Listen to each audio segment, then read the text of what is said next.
بذار از اول دعا با این روایت شروع کنم. حالا که اسم کربلا اومد، پیغمبر شروع کرد روزه بخونه. دخترم پسر تو اینطوری میگوشد. اعوذ باللہ السمیع العلیم من الشیطان اللعین الرجیم. بسم اللہ الرحمن الرحیم. وصلی اللہ علی رسولہ والائمۃ الميامین من آلہ وسلم تسلیما کثیرا کثیرا. السلام علیکم ناظرین. قائم ٹی وی کے پروگرام کے ساتھ میں آپ کی خدمت میں حاضر ہوں. میرا نام ہے محمد علی سید، اور آپ جانتے ہیں کہ یہ گفتگو امام حسین علیہ السلام کی ایک دعا ہے، عرفے کے دن پڑھی جاتی ہے. اس دعا کے حوالے سے یہ گفتگو ہو رہی ہے، اور اس میں ہم مختلف امام علیہ السلام نے جن اعضاء کا تذکرہ کیا ان کے بارے میں ہم ذرا تفصیلاً گفتگو آپ کی خدمت میں پیش کرتے ہیں. اب میں آج کے دن ایک ایسے عجیب موضوع کی طرف آپ کو متوجہ کروں گا کہ آپ نے شاید اس کے بارے میں نہ جانتے ہوں. دیکھیے، قرآن مجید میں اور احادیث کے مجموع میں آپ دیکھیں گے تو کہیں پر بھی دماغ کا لفظ استعمال نہیں ہوا، یعنی برین کا تذکرہ کہیں نہیں ہوا. برین سے جو چیزیں ہم منسوب کرتے ہیں ان سب چیزوں کا مرکز دماغ کے بجائے دل کو کہا گیا ہے، قلب کو کہا گیا ہے. رب اشرح لی صدری، میرے سینے کو علم کے لیے کشادہ کر دے. یا ہم کہتے ہیں کہ میرا دل اداس ہے، میرے دل نے یہ کہا. لیکن جدید سائنس یہ کہتی ہے کہ ان ساری چیزوں کا ذہانت کی جتنی باتیں ہیں وہ سب دماغ کے زیر اثر کام کرتی ہیں، اور ہمارے جسم کا کوئی ایک عضو بھی نہیں بلکہ کوئی 1 سینٹی میٹر کا علاقہ بھی ایسا نہیں ہے جس کا نقشہ دماغ کے پاس موجود نہ ہو. اور دماغ ہی ہر عمل کے اوپر ایک رد عمل ظاہر کرتا ہے اور ضروریات کے مطابق جسم کے اعضاء کو احکامات دیتا ہے. اچھا، جب ہم اس کی تو امام علیہ السلام نے دعائے عرفہ میں دل کا بھی تذکرہ کیا، لیکن دل کے لیے کہا دل کے پردے، جس پہ ہم کچھ گفتگو شاید پہلے کر چکے ہیں. لیکن اس کے بعد کہا کہ وہ حمالت ام راسی، یعنی میری کھوپڑی میں یا میرے سر میں دماغ کا مقام. آپ نے اتنا ہی کہا، اس لیے کہ ایک عربوں کے اندر یونانی فلسفیوں کے اثرات تھے، اور ارسطو کا کہنا تھا کہ دماغ کا کام صرف اتنا ہے کہ خون کو ٹھنڈا کرے. یعنی غصہ ہے آدمی کو تو وہ غصہ ٹون ڈاؤن ہو سکے. جبکہ ارسطو کی یہ بات بالکل حقائق کے برعکس تھی، اور جب جدید سائنس نے ترقی کی تو معلوم ہوا کہ دماغ تو وہ عضو ہے جو پورے انسانی جسم کا سربراہ ہے، سردار ہے، اس کے حکم کے مطابق ہی سارے کام ہوتے ہیں. اب یہ تو بالکل واضح ہے کہ دماغ جو 2.5 پاؤنڈ کا دماغ میرے کھوپڑی کے اندر ہے، اور جو 87% پانی پر مشتمل ہے، وہ تو اتنی ذہانت کے کام نہیں کر سکتا، اور نہ اتنی ذہانت کی ریزننگ کر سکتا ہے، نہ فیصلے کر سکتا ہے، نہ اتنا باخبر ہو سکتا ہے. ظاہر ہے کہ دماغ کو بھی کہیں اوپر سے احکامات ملتے ہیں، اور وہ احکامات اللہ تعالیٰ کی ذات والا صفات کی جانب سے آتے ہیں. یا اگر انسان شیطان کے قبضے میں ہو یا شیطانی مزاج ہو اس کا، تو شیطان کی طرف سے بھی آتے ہیں. 2 طرح کے نیٹ ورک کائنات میں چل رہے ہیں، رحمانی اور شیطانی. تو ہم جس نیٹ ورک کو بھی سائن ان ایک دفعہ کر لیتے ہیں تو وہی نیٹ ورک آپ کے پاس اسی طرح کی چیزیں بھیجتا رہتا ہے. لیکن یہ ایک الگ پھر ہماری گفتگو ہو جائے گی. تو میں میرا اپنی ریسرچ یہ تھی کہ امام حسین علیہ السلام وہ پہلی شخصیت ہیں جنہوں نے دماغ کے بارے میں بات کی، اشارہ کیا. لیکن مجھے بعد میں معلوم ہوا کہ سب سے پہلی شخصیت جس نے دماغ کے بارے میں دماغ کا نام لیا وہ امیر المومنین حضرت علی ابن ابی طالب علیہ السلام کی ہے۔ ان کی ایک دعا ہے صحیفہ علویہ میں، اس میں یہی لفظ اسی طرح سے استعمال ہوا، حمالت ام راسی۔ اچھا، بہت ہم نے تلاش کیا کہ دماغ کا لفظ کسی احادیث میں مل جائے، لیکن بہت دشواری ہوئی۔ صرف ایک حدیث ہمیں ملی امام جعفر صادق علیہ السلام کی، اور وہ حدیث جو ہے بحار الانوار کے جلد نمبر 78 میں موجود ہے، اور اس کا جو صفحہ نمبر ہے وہ 254 ہے۔ یہ آپ اس حدیث کو دیکھ سکتے ہیں۔ وہ حدیث کیا ہے؟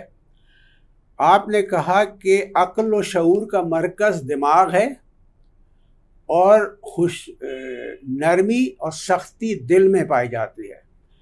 یعنی اس کا مطلب یہ ہے کہ دماغ تو ہے ہی عقل و شعور کا مرکز، لیکن دل کا بھی کوئی رول ضرور ہے ہمارے روزانہ کے رویوں میں، بیہیویئر میں۔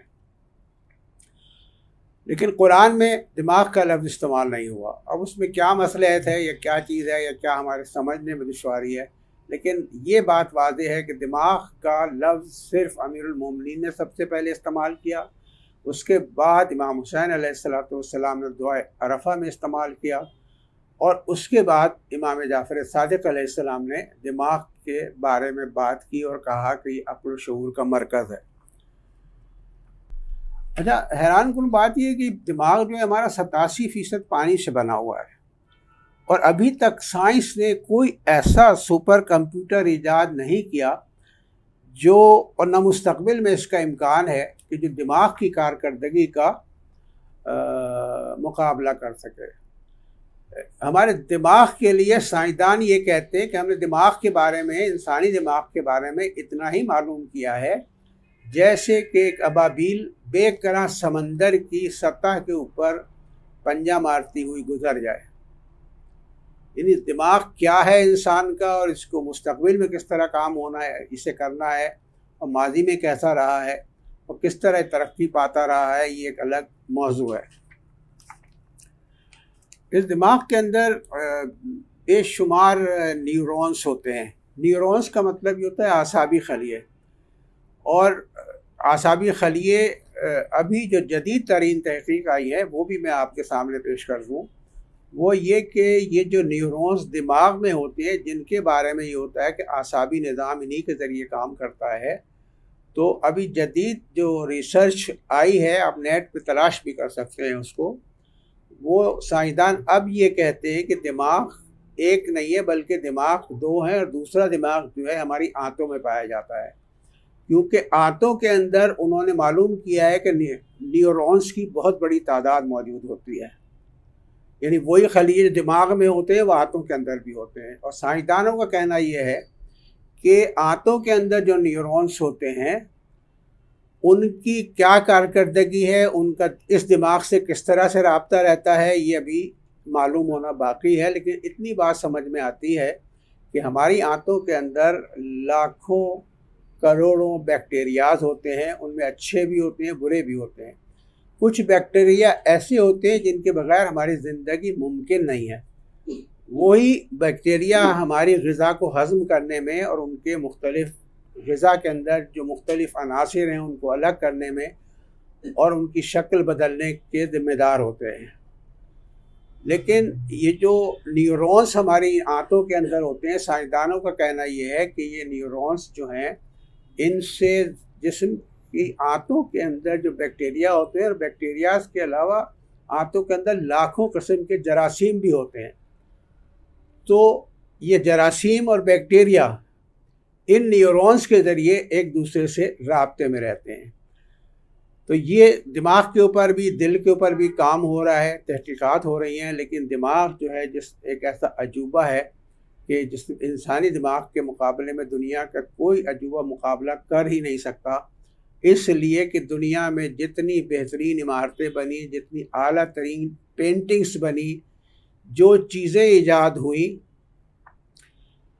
جو شاعری کی گئی، جو افسانے لکھے گئے، جو کچھ بھی لکھا گیا، جو کچھ بنایا گیا، جو کچھ تعمیر ہوا، جو نئی چیزیں ایجاد ہوئی، وہ سب اس دماغ اور ہمارے ہاتھوں کی ٹیم ورک کا نتیجہ ہیں۔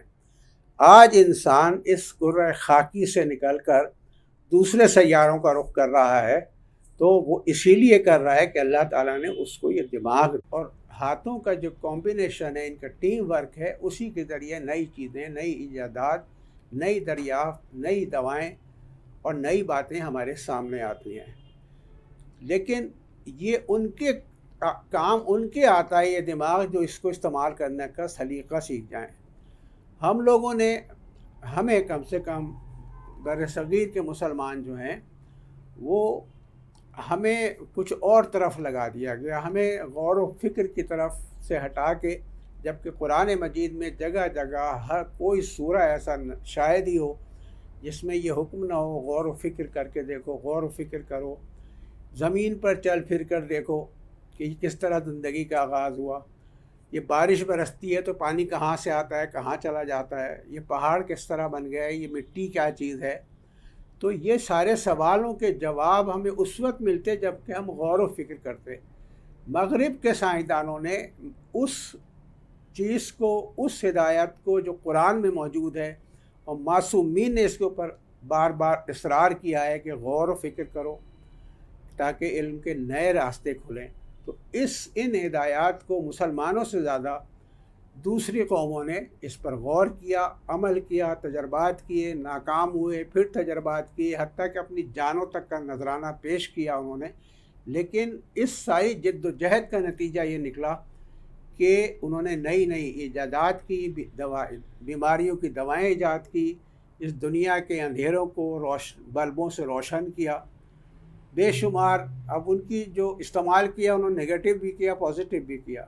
اگر کوئی سائنسدان خدا پرست ہو اور خدا کے مزاج کو جانتا ہو تو وہ کبھی بھی ایسے ہتھیار ایجاد نہیں کرے گا جس سے انسانیت کو نقصان پہنچے۔ لیکن المیہ یہی ہے کہ ہم مسلمانوں نے اس پہ بہت کم کام کیا، اور ہمارے جو دوسرے تھے، غیر مسلم تھے، انہوں نے اس کے اوپر زیادہ توجہ دی اور دنیا میں زیادہ کامیابی حاصل کی۔ ہمیں یہ تصور دیا جاتا ہے کہ ہماری یہ بیماریاں، ہماری یہ کم علمی، ہماری یہ جہالت، ہماری قتل و غارت گری، ہماری بے بسی، قحط، بھوک، یہ سب خداوند تعالیٰ کے حکم کے مطابق ہیں، اگرچہ اور اس کا آخرت میں بہت اجر ملے گا اس کو برداشت کرنے کا۔ لیکن خداوند تعالیٰ کا مزاج یہ نہیں ہے۔ قرآن یہ نہیں کہتا، ائمہ علیہ السلام یہ نہیں کہتے کہ آپ مفلسی میں آپ خوش رہیں، آپ پھٹے ہوئے کپڑے پہنیں، آپ گندے کپڑے پہنیں، آپ غربت کی زندگی گزاریں، آپ بیمار رہیں۔ یہ بیماریاں، یہ سب تو زندگی کا حصہ ہیں، لیکن ان سب سے جد و جہد کرنے، مقابلہ کرنے کا حکم دیا گیا ہے۔ اگر ہم قرآن مجید اور ائمہ علیہ السلام کی ہدایات کو سمجھ سکتے تو ہم اس کرۂ ارض کو بھی ایک عارضی جنت کے اندر تبدیل کر سکتے تھے، جس طرح کہ یورپ اور امریکہ کے جو بڑے دماغ تھے انہوں نے اس کے اوپر یہ کام کر دکھایا اور اس میں کامیابی حاصل کی۔ بہت بہت شکریہ۔ اگلے پروگرام میں پھر آپ سے ملاقات ہوگی، جب تک کے لیے خدا حافظ۔ بذار از اول دعا با این روایت شروع کنم، حالا که اسم کربلا